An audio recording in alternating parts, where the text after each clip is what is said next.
গত বছর ৭ October Israel Hamas সংঘাত শুরুর পর থেকেই নেতানিয়াহুর সেনাবাহিনী প্রচার করে আসছে যে ইসরায়েলের উল্লেখযোগ্য সংখ্যক নাগরিক ও সেনাদের গাজা উপত্যকায় জিম্মি করে রেখেছে হামাস।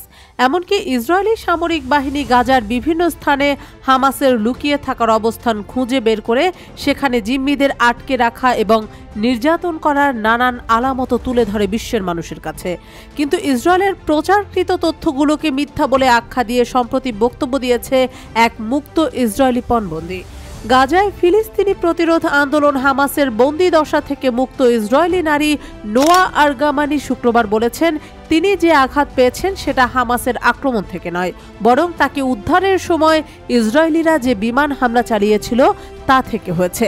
এর আগে বুধবার টোকিওতে G7 দেশগুলোর কূটনীতিকদের সামনে কথা বলার সময় আরগামানি বন্দী দশায় তার অবস্থা সম্পর্কে বিস্তারিত বর্ণনা দিয়েছিলেন।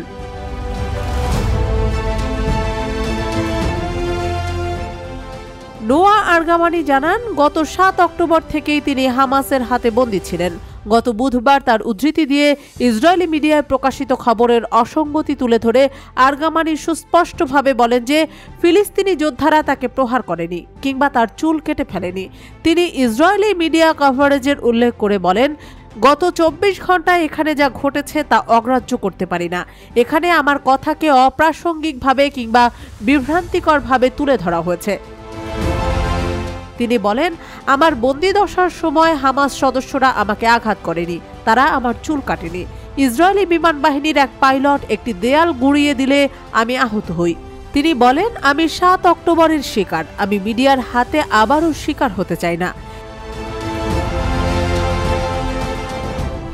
ইসরায়েল গত জুনে গাজার নুসেরাত ও দির আল বালা উদ্বাস্তু শিবির থেকে ১৬ বছর বয়সী আরগামানিকে উদ্ধার করে। ওই অভিযানের সময় অন্তত ২৩৬ ফিলিস্তিনি নিহত হয়, তাদের বেশিরভাগই ছিল নারী ও শিশু। আরগামানি তার বয়ফ্রেন্ড আভি নাতান এখনও হামাসের হাতে বন্দী রয়েছেন বলে জানিয়েছেন। তিনি বলেন, আমার বয়ফ্রেন্ড আভি নাতান এখনও সেখানে আছে, খুব বেশি দেরি হওয়ার আগেই তাদের ফিরিয়ে আনা দরকার। আমরা ইতোমধ্যেই অনেক বেশি লোককে হারিয়ে ফেলেছি, আর কাউকে হারাতে চাই না।